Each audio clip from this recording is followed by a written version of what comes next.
Oh, it does disappear. Cool. So, quick review. Let me see here. What am I? Okay, so first off, review. Because you gotta remember these bits will be up on YouTube. But so first off, the first half of this movie, almost lost me. I believe it was the daughter of Ethan Hawke. I'm forgetting her name. I think it's Mia Hawke or something like that. Yeah, or a Maya Hawke. Yes, she's the daughter of actress Uma Thurman and Ethan Hawke. Holy shit. Holy shit! Shout out to fucking Ethan Hawke. My God. But anyway, holy fuck! I didn't really. Uma Thurman's her mother. Sweet G. What kind of parents is that? But anyway, the opening to this movie almost threw me off. I mean, visually, sonically, things were fine, but everything else just felt really predictable, really cliched. All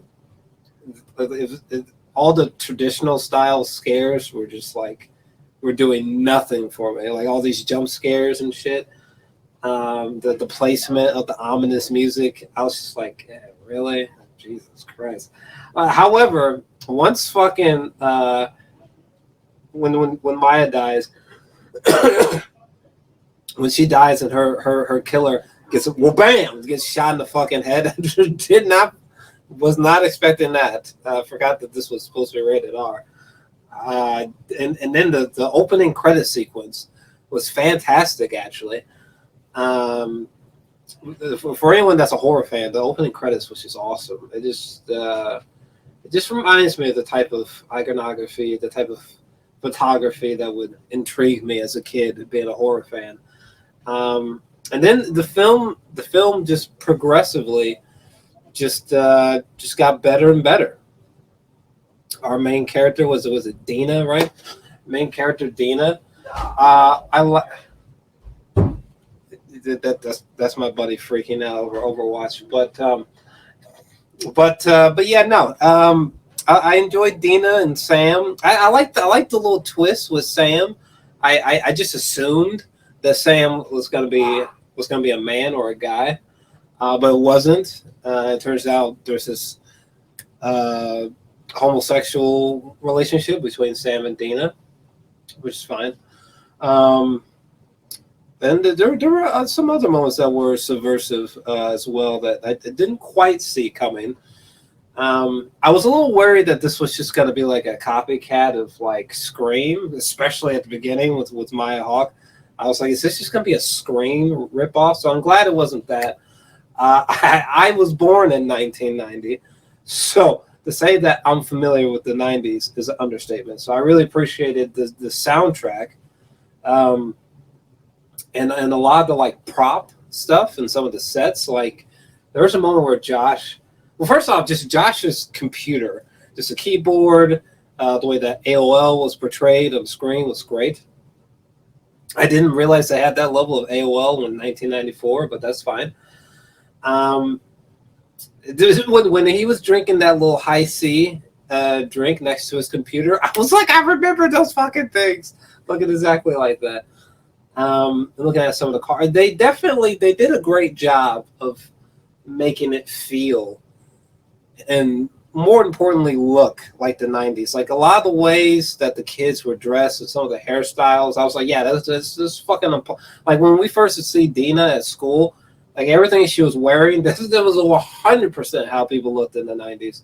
Or even like Sam's mom, the way that she was dressed with like the broad shoulder coat and stuff. People dressed very, very odd and colorful like that in the 90s. Like the third season of Stranger Things, like a lot of time I had to fucking like remind myself of the time period, you know. I didn't like that. I ran into that issue with something else as well. I forgot what the fuck it was. Maybe it was Wonder Woman 1984. It was something, but I hate movies or shows that.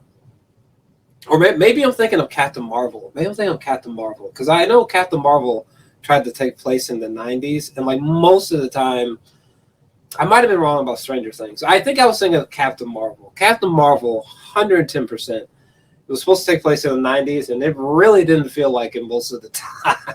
Most of the time. So I really appreciate how in this movie, you were always. It felt like you were in the 90s for the most part.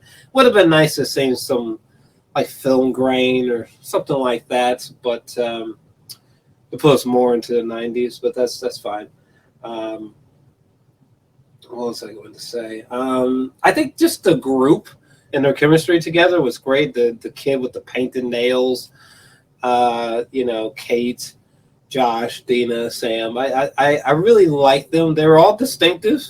The cast had great chemistry. It was violent. Not gory, but definitely violent and bloody for sure, which I didn't see coming. I was expecting something PG-13. All the ghostly stuff with like the undead people, the guy with the axe, the little creepy chick singing the tune, with her knife, the sort of Scream-like character with the skull mask and skeletal costume. All that was fun. It was just fun. There were moments that had me laughing out loud, surprisingly. There was a lot of adorable moments, like with Josh and Kate. I really liked that moment to the guy who had the painted nails, who wore that blood on his T-shirt. I forgot his name, but that one moment of encouragement that he gave to Josh, I was like, listen, that's some real shit. That's some real shit. But I thought that was a blast. That was a lot of fun. I had a lot of fun with that. It was just a lot of fun. It was hilarious. There was some fun. It was fun. I don't know if I've ever used this description before, but these were fun scares and thrills. And it was a bit subversive as well, so that's nice. The whole angle of them having to kill Sam had me cracking the fuck up. Them making these lightning speed decisions on completely over the top acts was hysterical to me. But luckily, it didn't derail the movie. But I like the ending as well. I thought fucking Dina was fucked beyond belief. But all in all, I thought this was a fun time. I would probably give it. I'd probably give it like a 7. Probably give it like a 7 out of 10. If I was younger, significantly younger, I probably would give it like an 8 out of 10 or something.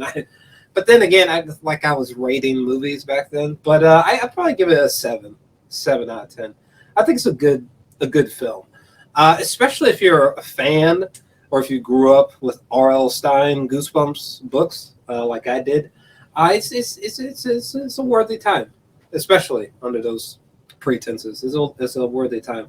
But yeah, I'd give it like a 7 out of 10. That was very fun.